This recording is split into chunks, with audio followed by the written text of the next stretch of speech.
Hello friends, welcome to the Antim Koj YouTube channel. In Vedanta philosophy, Brahman is considered the ultimate reality. It is the true essence of existence, meaning that only Brahman is real and nothing else truly exists.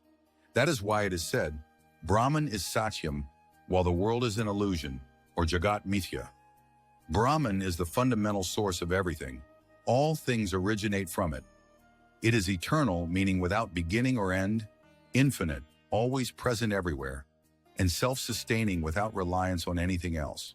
It is unchanging, with no variations over time, and is described as nirguna, without attributes, yet all-knowing, witnessing everything and embodying bliss. Brahman is also referred to as the soul, or ultimate consciousness, which can be seen as universal consciousness. One thing is recognized only in the absence of another.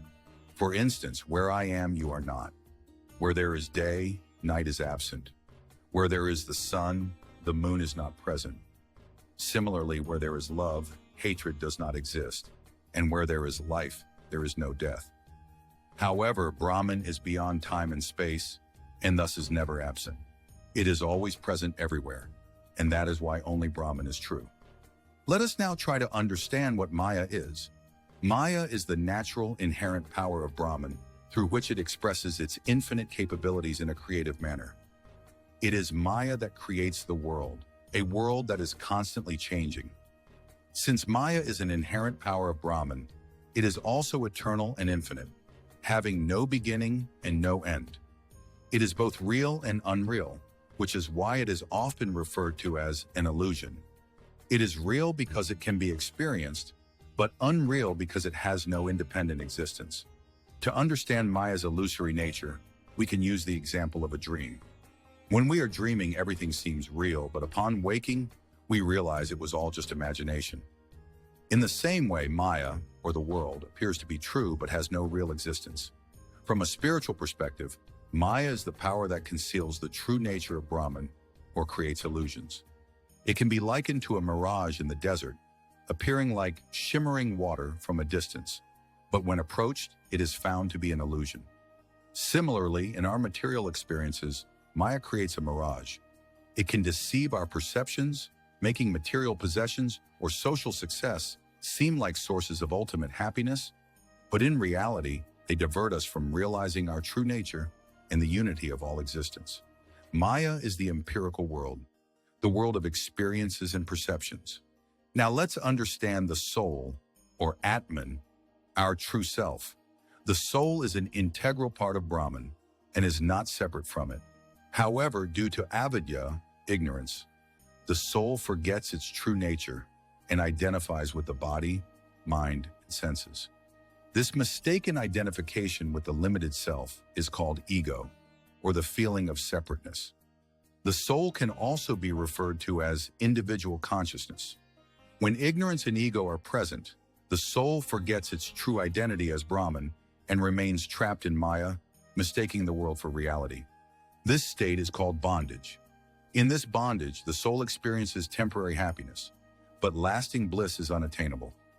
Just as a caged parrot cannot experience the same joy as a bird flying in the open sky, true happiness for the soul comes only from freedom from ignorance. This freedom is attained by realizing the soul's true nature. After understanding Maya and bondage, one might think Maya is a negative force that binds the soul. It does bind the soul, but it is not inherently negative. Maya is Brahman's creative power and is an integral aspect of it. Maya itself is neither negative nor positive. It is simply an illusion. It is ignorance and ego that cause the soul to feel trapped in Maya.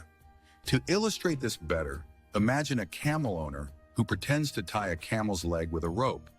The camel, thinking it is tied, does not move, even though there is no actual rope holding it. Here, the camel symbolizes the soul, and the rope represents Maya. The camel's bondage is just an illusion, as is the soul's bondage to the world. The day we realize that no actual bonds tie us to the world, we will see that we were always free. Now let's explore moksha, liberation. Moksha is the state where the soul is freed from worldly bonds and merges with Brahman. It is the realization of Aham brahmasmi, I am Brahman.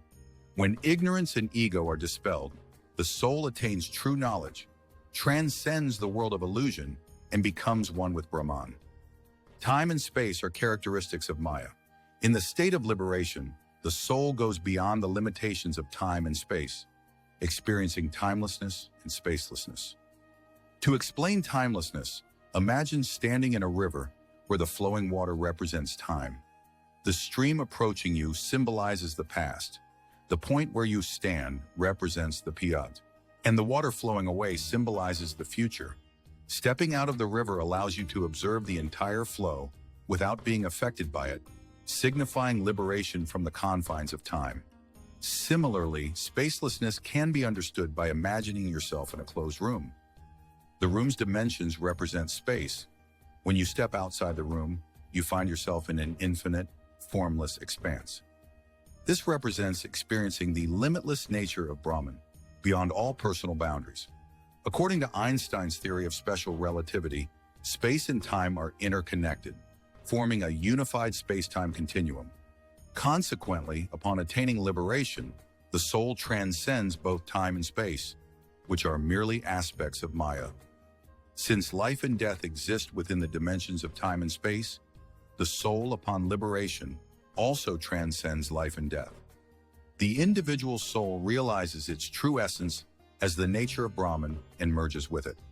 Let us recap what we learned today. We understood that Brahman is the only ultimate truth, while Maya, although an expression of Brahman's power, is an illusion.